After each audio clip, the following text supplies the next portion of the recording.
ஒரு 5 type of investment இருக்கு. என்னன்னு பார்த்துடலாம். ஒன்று ஃபிக்ஸட் டெபாசிட், இன்னொன்று ஜுவல் வாங்குறது, மூணாவது ஒரு நிலம் ஃபிளாட்டா நீங்க வாங்கலாம், நாலாவது ஸ்டாக் மார்க்கெட் இன்வெஸ்ட்மெண்ட், அஞ்சாவது அப்படிங்கிறது இப்போ நீங்க இந்த கிரிப்டோ கரன்சின்னு சொல்றது. கிரிப்டோவை பொறுத்த வரைக்கும் அது ரிஸ்க் இருக்குது. இன்னும் அதை பத்தியான ஒரு சரியான ரெகுலேஷன்ஸ் கிடையாது. பட் அது எவால்வ் ஆகிட்டு இருக்கிற ஒரு இன்வெஸ்ட்மெண்ட் டைப்பு. சில பேர் என்ன சஜஸ்ட் பண்றாங்கன்னா, உங்களுடைய டோட்டல் இன்வெஸ்ட்மெண்ட்ல ஒரு 5% வந்து நீங்க கிரிப்டோல போடுங்க அப்படின்னு சஜஸ்ட் பண்றாங்க.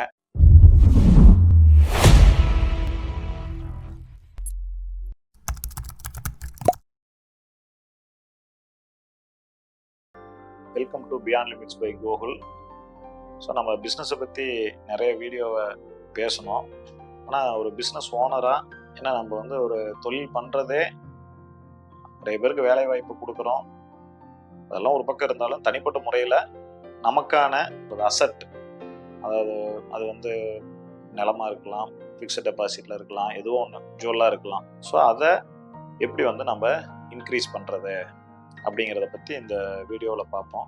ஸோ ஏற்கனவே அங்கங்கே இதை பற்றி பேசியிருக்கிறேன். பட் இருந்தாலும் இது வந்து ஒரு முழுமையான ஒரு வீடியோவாக இந்த பர்சனல் ஃபைனான்ஸை பற்றி மட்டும். இப்போ பிஸ்னஸ் ஃபைனான்ஸ், இப்போ ஃபைனான்ஸை 2 இதாக பிரிக்கலாம். நான் அப்படி தான் வச்சுருக்கிறேன். Personal finance, business finance. Business ஃபைனான்ஸுங்கிறது இப்போ நீங்கள் வந்து நம்ம கம்பெனி ஏற்கனவே பார்த்துருக்குறோம். நீங்கள் ப்ரொப்ரைட்டர்ஷிப்பில் இருக்கலாம், பார்ட்னர்ஷிப்பில் இருக்கலாம், ப்ரைவேட் லிமிட்டடாக இருக்கலாம், எப்படி வேணாலும் உங்கள் கம்பெனியோட ஸ்ட்ரக்சர் இருக்கலாம். ஆனால் நீங்கள் அங்கே ஒரு சம்பளம் போட்டு உங்களுக்கு எடுத்துக்கணும்.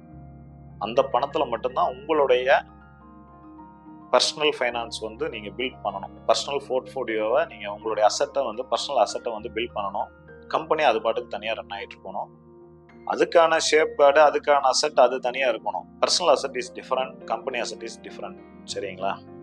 ஸோ இந்த பர்சனல் ஃபைனான்ஸில் நீங்கள் சேலரி எவ்வளோ போடணும் அதை நான் சொல்ல முடியாது. அதை நீங்கள் முடிவு பண்ணிங்க. உங்கள் பிஸ்னஸோட ரெவன்யூ என்ன, அதுக்கு நான் எவ்வளோ சேலரி போட்டுக்கலாம் அப்படிங்கிறத முடிவு பண்ணிக்கங்க.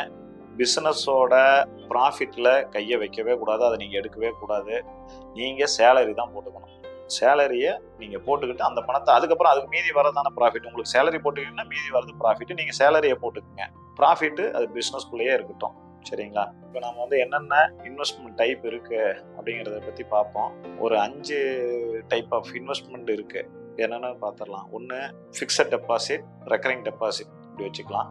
அதாவது பேங்க்கில் நம்ம வந்து அமௌண்ட்டை கூட டெபாசிட்டாக போடுறது ஃபிக்ஸட் டெபாசிட். இல்லை மாதம் ஒரு 5,000 ரூபா, 10,000 ரூபாய், 20,000 ரூபாய் இப்படி நம்ம வந்து போடுறது பேர், அதாவது டெபாசிட்டாக போடுறது பேர் ரெக்கரிங் டெபாசிட்டு. அது வந்து போஸ்ட் ஆஃபீஸில் இருக்குது. ஸோ நான் ரெக்கரிங் டெபாசிட் போட்டுட்டு தான் இருக்கிறேன். ஃபிக்ஸட் டெபாசிட் எதுவும் கிடையாது. சரிங்களா? ஃபிக்ஸட் டெபாசிட், ரெக்கரிங் டெபாசிட் என்ன அப்படின்னா, நமக்கு பணம் வந்து கேரண்டி, ஆனால் வட்டி ரொம்ப கம்மி, 6% அப்படி தான் இருக்கும். 6 அதை விட கம்மியாக கூட இருக்கலாம் ரெக்கரிங் டெபாசிட்டு. ஸோ அப்போ நீங்கள் அதிகமாக போடணும் அப்படின்னா நீங்கள் வந்து மாதம் எனக்கு வட்டி வரணும் அப்படின்னு நீங்கள் மாதமோ அல்லது குவார்ட்டர்லியோ அது எப்படி பே அவுட்டோ இருக்குதோ அது அந்த ஸ்கீமை பொறுத்து நீங்கள் அப்படி வரணும் அப்படின்னா நீங்கள் ஃபிக்ஸட் டெபாசிட்டில் போடலாம். இன்னொன்று ஜுவல் வாங்குறது. ஏன்னா தங்கம் என்ன ஒரே அட்வான்டேஜ்னா, அது வந்து இப்போ ஆவரேஜாக வந்து கடந்த 15 வருஷத்தில் 9% க்ரோத் கொடுத்துருக்கு. 9% இன்ட்ரெஸ்ட் ரேட்டு. நீங்கள் அந்த கால்குலேஷன் வட்டி கணக்கு போட்டிங்கன்னா அது 9% கொடுத்துருக்கு. என்ன அப்படின்னா அது வந்து இமீடியட்டாக பிளட்ஜ் பண்ணி உங்களால் வந்து ஒரு லோன் வாங்க முடியும். தங்க நகை கடன் உங்களுக்கு தெரியும், எல்லா பக்கமே இருக்குது, எல்லா பேங்க்லேயும் இருக்குது. தனிப்பட்ட முறையில் நகைக்கடை நகை வச்சு கொடுக்குற ஃபைனான்ஸும் இருக்குது. சரிங்களா? பட் அங்கே கொஞ்சம் வட்டி அதிகமாக இருக்கும், பேங்க்கில் வட்டி கம்மியாக இருக்கும். ஸோ அதனால வந்து அவசரத்துக்கு ஒரு உதவக்கூடிய ஒரு முதலீடு வந்து தங்கம். இது 2வது வகை. 3வது ஒரு நிலம், ரியல் எஸ்டேட்னு சொல்லலாம், நிலம்னு சொல்லலாம். அது வந்து ஃப்ளாட்டாக நீங்கள் வாங்கலாம். நாம் வந்து நாளைக்கு வீடு கட்ட போகிறதுக்காக ஒரு ஃப்ளாட் வாங்குறோன்னா அந்த இடம் நமக்கு திருப்தியாக இருக்குங்கிறத பார்த்துக்கலாம். ஆனால் அதுலேயும் அப்ரிசியேஷன் இருக்கான்னு பார்த்துக்கலாம். அதே சமயத்தில் நீங்கள் வந்து நீங்கள் வாங்கக்கூடிய நிலம் வந்து ஃப்யூச்சரில் அப்ரிஷியேட் ஆகுமான்னு பார்க்கணும்.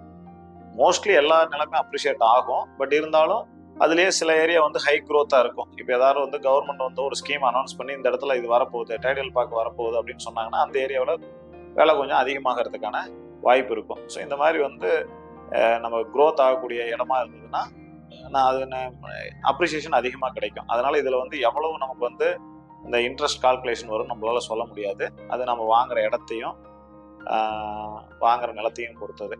சரிங்களா? ஸோ அடுத்தது 4வது வந்து ஸ்டாக் மார்க்கெட் இன்வெஸ்ட்மெண்ட்டு. சரிங்களா? இப்போ ஸ்டாக் மார்க்கெட்டில் நீங்கள் மியூச்சுவல் ஃபண்டாக இன்வெஸ்ட் பண்ணலாம், டைரெக்டாகவே ஸ்டாக்கை வாங்கலாம். ஆப்ஸ் நிறையா இருக்குது, ஜெரோதா, க்ரோ, இந்த மாதிரி நிறைய ஆப்ஸ் இருக்குது. நீங்கள் வந்து டைரெக்டாக கூட வந்து போய் வாங்கலாம். பட் என்ன டைரெக்டாக வாங்குறதுல என்ன பிரச்சனை அப்படின்னா, நமக்கு அந்த கம்பெனிஸை பற்றியான தகவல்கள் எதுவும் தெரியாது. அப்படியே தெரிஞ்சாலும் நம்மளால அந்த அளவுக்கு வந்து அதை வந்து கரெக்டாக முடிவெடுத்து அதை பண்ண முடியுமா அப்படின்னு தெரியாது. இல்லை அப்படின்னா நீங்கள் வந்து மியூச்சுவல் ஃபண்ட் நிறைய இருக்குது. அதுலேயும் வந்து சிஸ்டமேட்டிக் இன்வெஸ்ட்மெண்ட் பிளான் இருக்குது. அதாவது மாதத்துக்கு வந்து ஒரு 10,000 20,000 50,000 போடுற மாதிரி. ஸோ இந்த மாதிரி ஏதோ ஒன்று மியூச்சுவல் ஃபண்டு நீங்கள் அதனுடைய ஹிஸ்ட்ரி எடுத்து பார்த்துட்டு, இதுக்கு முதல்ல நீங்கள் நிறையா வந்து அதை பற்றிய படிக்கணும், உங்களுக்கு தேடுதல் இருக்கணும். ஸோ நீங்கள் வந்து அதில் வந்து எந்த கம்பெனி நாளைக்கு வந்து க்ரோத் ஆக போகுது, எந்த செக்டார் க்ரோத் ஆக போகுது அப்படிங்கிறதெல்லாம் நமக்கு வந்து கண்டுபிடிக்கிறது சிரமம். ஸோ அப்போ அதை பற்றிய முதல்ல நிறைய ஸ்டடி பண்ணணும், அதுக்கான புத்தகங்களை வாங்கி படிக்கணும். இது ஒரு 4வது டைப்பு. 5வது அப்படிங்கிறது இப்போ நீங்கள் இந்த கிரிப்டோ கரன்சின்னு சொல்கிறது. கிரிப்டோவை பொறுத்த வரைக்கும் அது ரிஸ்க் இருக்குது. இன்னும் அதை பற்றியான ஒரு சரியான இது கிடையாது, ரெகுலேஷன்ஸ் கிடையாது. பட் அது எவால்வ் ஆகிட்டு இருக்கிற ஒரு இன்வெஸ்ட்மெண்ட் டைப்பு. அதனால நான் இன்னும் அதை பற்றி வந்து டீப்பாக கூட போனது கிடையாது. பட் நீங்கள் அதை பற்றி உங்களுக்கு கொஞ்சம் நாலேஜ் இருக்குது அப்படின்னா, கொஞ்சோண்டு சில பேர் என்ன சஜஸ்ட் பண்ணுறாங்கன்னா, உங்களுடைய டோட்டல் இன்வெஸ்ட்மெண்ட்டில் ஒரு 5% வந்து நீங்கள் கிரிப்டோவில் போடுங்க அப்படின்னு சஜஸ்ட் பண்ணுறாங்க. ஸோ இதுதான் வந்து இன்வெஸ்ட்மெண்ட் டைப்பு. இப்போ நம்ம வரக்கூடிய சேலரியை இந்த ஏதோ ஒன்றில் ஐடியலாக இருக்காமல் ஏதோ ஒன்று இன்வெஸ்ட் பண்ணி அந்த அசட்டை க்ரோ பண்ணிக்கிட்டே இருந்தோம்னா கண்டிப்பாக நமக்கு வந்து ஒரு செக்யூர்டு ஃபியூச்சர் கண்டிப்பாக இருக்கும். ஸோ இதுதான் இன்னைக்கு நான் பர்சனல் ஃபைனான்ஸை பற்றி பேச வந்த டாப்பிக்கு. இதில் ஏதாவது டவுட் இருந்தது அப்படின்னா நீங்கள் கமெண்டில் போட்டிங்கன்னா ஐ வில் ரிப்ளை. தேங்க்யூ.